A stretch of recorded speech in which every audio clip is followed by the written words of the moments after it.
বন্ধুরা, Acharya Jagadish Chandra Bose Indian botanical garden Howrah. আজকে আমরা এখানে বেড়াতে এসেছি।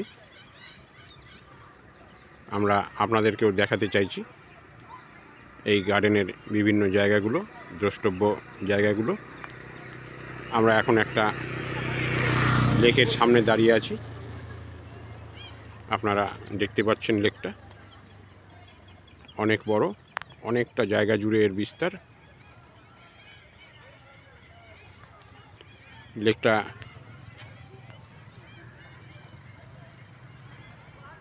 দেখুন, ওদিকে একটা বাঁক নিয়েছে, আবার কিছুটা চলার পরে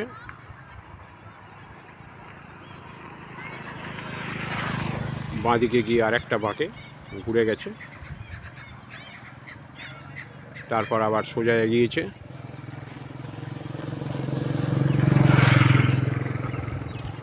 আমরা দেখানোর চেষ্টা করছি আপনাদের, আপনারা দেখুন।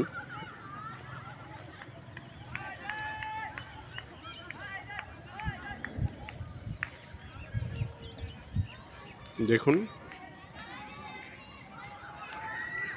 লেকটা চলতে চলতে ছোট ছোট কিছু দ্বীপের সৃষ্টি করেছে এর যাত্রাপথের মাঝখানে মাঝখানে।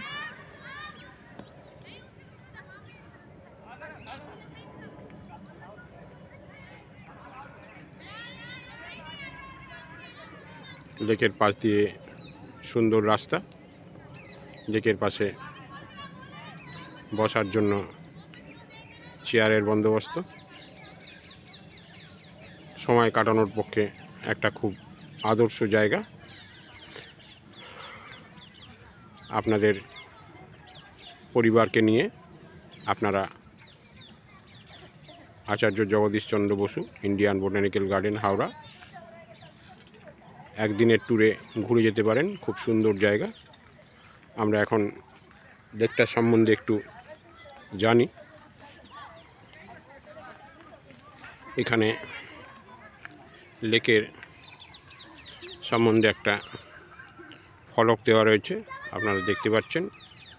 লেকটার নাম হচ্ছে কিংস লেক। এটা হচ্ছে ভারতীয় উদ্ভিদ উদ্যানের সবচেয়ে বড় লেক। 3.54 হেক্টর জায়গা জুড়ে এটা রয়েছে। এবং ওই যে বলছিলাম, চলতে চলতে লেকটা কয়েকটা ছোট ছোট দ্বীপের সৃষ্টি করেছে। এরকম 3টে দ্বীপ আছে। এই লেকটার নাম হয়েছে কর্নেল স্যার জর্জ কিংয়ের নাম অনুযায়ী।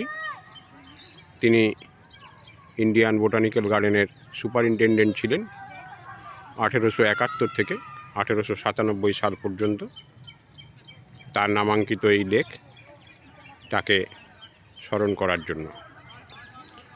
আপনারা ভিডিওটা দেখুন, লাইক করুন, শেয়ার করুন এবং এপিস ক্রিয়েশন চ্যানেলটিকে সাবস্ক্রাইব করে সবসময় আমাদের সঙ্গে থাকুন।